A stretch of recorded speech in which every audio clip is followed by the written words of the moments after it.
रत्नागिरी जिल्ह्यात अनेक गाव आहेत, पण एक असं गाव आहे जे जॉग्राफिकली अशा ठिकाणी लोकेटेड आहे. त्याच्या पश्चिमेला असणारी टिकलेश्वराची रांग आणि पूर्वेस असणारा महिमतगड, तसेच मार्लेश्वर आणि लिंगाच्या डोंगराची रांग, अशा या नैसर्गिक प्लेसेसच्या मध्ये बसलेलं आहे हे गाव. तसेच हडप्पा संस्कृतीप्रमाणे असणारी घरांची रचना आणि हे उंच डोंगर या गावाची सुंदरता अजून वाढवतात. तसेच ही मातीची असणारी सुंदर घरं आणि दूरवर पसरलेले हे शेताचे मले हे या गावाची शोभा अजून वाढवतात. रत्नागिरीपासून सुमारे 60 किलोमीटरवर असलेला आणि 700 मीटरच्या उंचीवर असलेला हा निगुडवाडी गाव. गावाच्या सुरुवातीला आपल्या स्वागतासाठी खळखळ आवाजात उभे असते ते हे हेल्याचं पाणी. हा छोटासा हंगामी वाहणारा झरा इथे येताच लहानपणीच्या आठवणींचं गाठोडं मात्र उघडं होतं. मग या पाण्यात सुट्टीच्या दिवशी उड्या मारणे, छोट्याशा चिमुरड्या खेकड्यांची पिल्ले पकडणे, मग ते घरी घेऊन जाणे, कधी आईचा फटका धपाटा तर कधी बाबांची शाबासकी, असे हे येळ्याचं पाणी. आज सुद्धा 2 मिळाल्या त्या या पाण्यामध्ये सोडून दिल्या. त्यांची ती स्वतःच्या बचावासाठी होणारी धडपड आणि हातांना होणाऱ्या गुदगुदल्या आणि या सर्वांनी आठवणी मात्र पुन्हा ओल्या झाल्या. असे हे आठवणींचं गाठोडं असलेलं हे हेळ्याचं पाणी.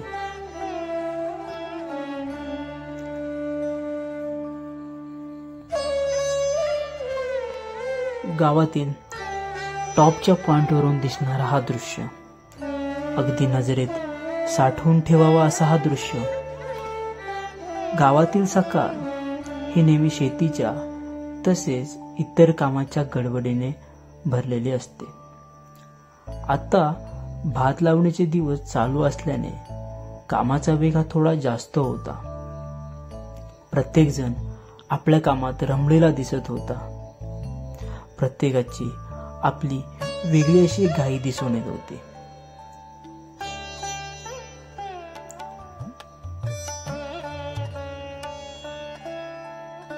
त्यात शाळेत जाणाऱ्या मुलांची एक वेगळीच घाई दिसून येत होती.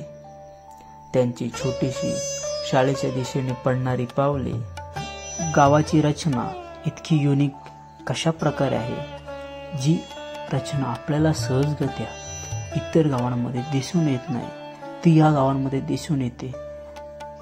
ती का दिसून येते आता आपण पाहू. गावाच्या मधोमध जाणारा एक रस्ता आणि या रस्त्याच्या खाडीवर दिसणारी घरे या गावाची शोभा आणि ओळख सुद्धा आहे.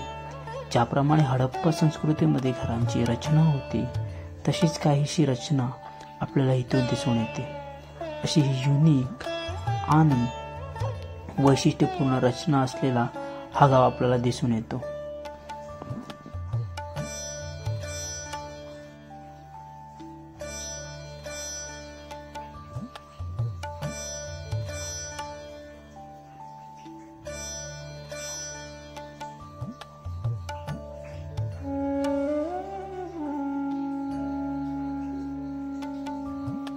गावात आता मोजकीच मातीची कौलारू घरे बाकी आहेत, जी या गावाची नव्हे तर संपूर्ण कोकणाची शान होती.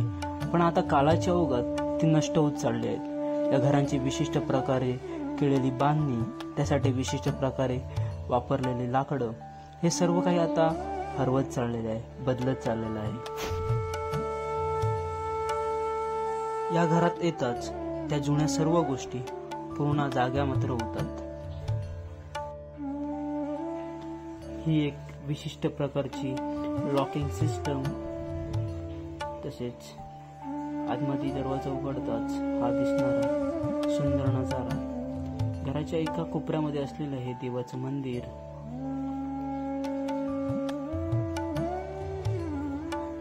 आणि घरामध्ये दिसणारे काही अशा जुन्या मोडकळीस आलेल्या वस्तू, हे तुम्हाला सर्व काही जुन्या गोष्टींची आठवण करून देतं. जुन्या गोष्टींनी पुन्हा जिवंत करून ठेवण्याचा हे प्रयत्न करतोय.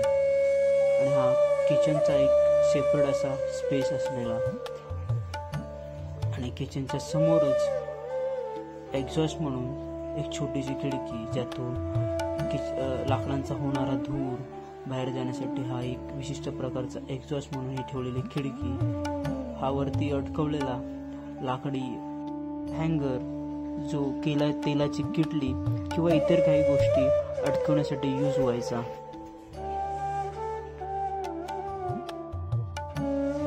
आणि ही लाकडी मांडणी भांडे ठेवण्यासाठी यूज करण्यात आलेली. तसेच अजूनपर्यंत असलेला हा लाकडी दरवाजा, तुम्ही याची लॉकिंग सिस्टम पाहू शकता कशा प्रकारे आहे ती.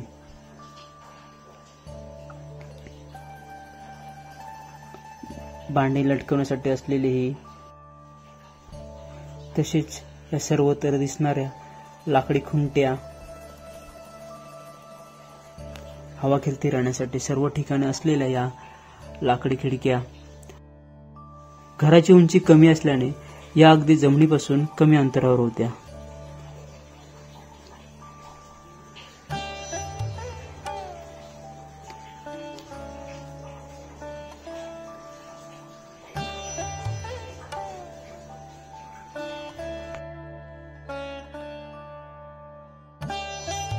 आणि हे माझघराचं काम विशिष्ट आणि युनिक पद्धतीने ह्या घरांची रचना होती, तुम्ही पाहू शकता.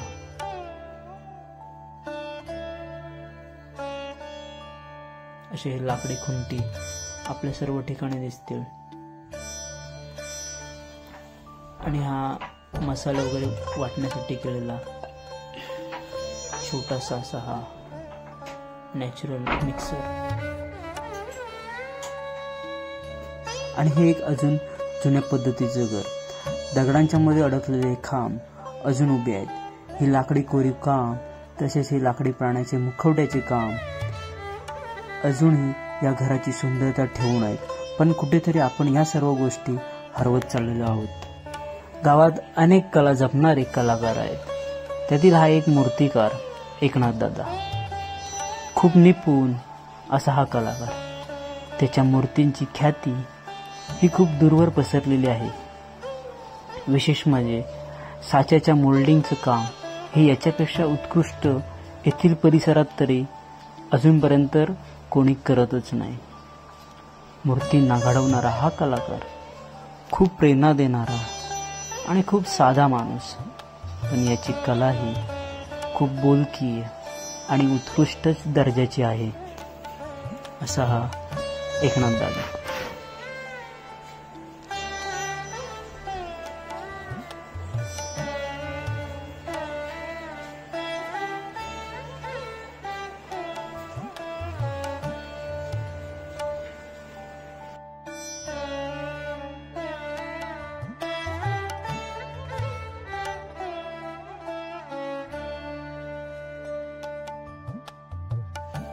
गावात अजूनही पारंपरिक शेतीचा हात धरून शेती करणारे शेतकरी दिसून येतात.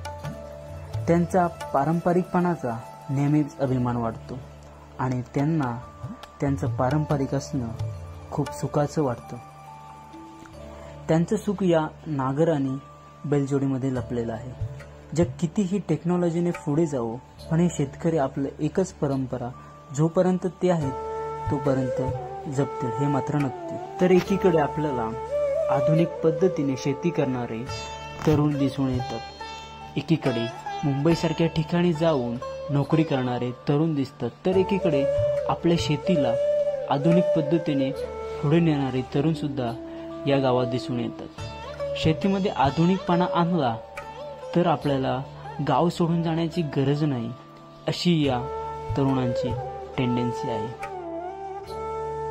आणि या लोकांच्या घामांच्या मेहनतीने उभे राहिलेले हे सुंदर शेतमळे हेच या गावाची ओळख, गावाची शोभा आहे.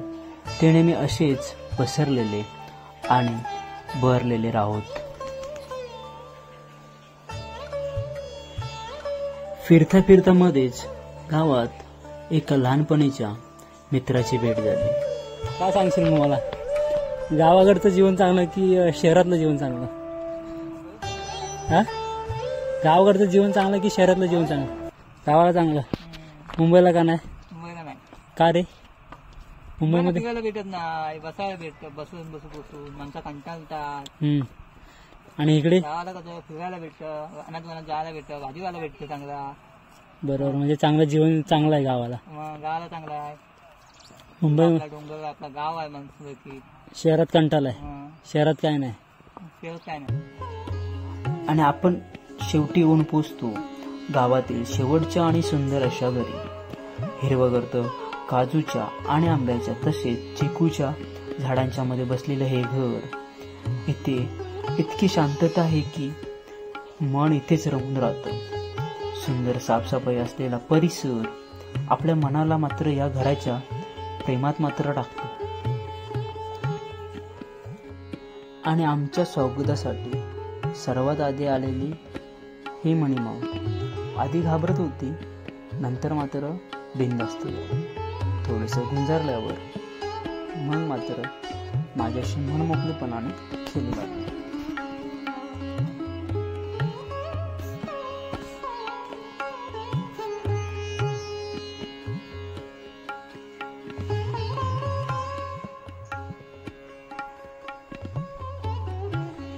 एकटीच गेली आहेस? एकटीच गेलेत का? गेलेत कुठं? लावायला गेलेत. घरी एकटीच आहेस? हा.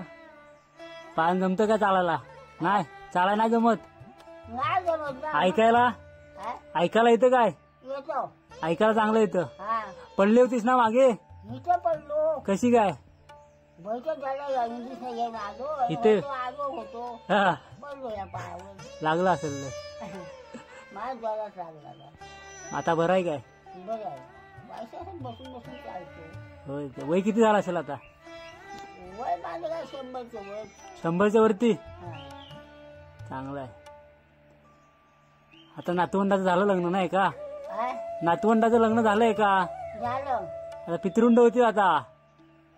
आता पितृंड होतील. आजीशी अशाच बऱ्याच जिव्हाळ्याच्या गोष्टी करून मग मी निघालो गावातील सर्वात सुंदर असं दृश्य पाहण्यासाठी. हा गावातील सुंदर असा दृश्य आपल्या नजरेसमोर अजूनही ताठ मानेने उभा असलेला हा महिमतगड किती डौलदारपणाने आकाशाकडे पाहतो आहे. आणि त्याच्यावर पसरलेली ही हिरवीगार शाल अजूनही त्याची सुंदरता वाढवत आहे. समोर दिसणारी ही लिंगाच्या डोंगराची रांग, त्यांच्या पलीकडे असलेली मार्लेश्वर रांग आणि त्याच्यामधून जाणारे घाटाच्या पर्वताची रांग, या तिघांचा तिहेरी संगम इथून पूर्ण स्पष्टपणे दिसून येतो. असा हा सुंदरतेने नटलेला निंगुरवाडी गाव. इथून दिसणारे निरनिराळे डोंगर, त्यांची शेत, तसेच येथील लोकांची साधी राहणीमान नक्कीच तुम्हाला या गावाच्या प्रेमात टाकेल.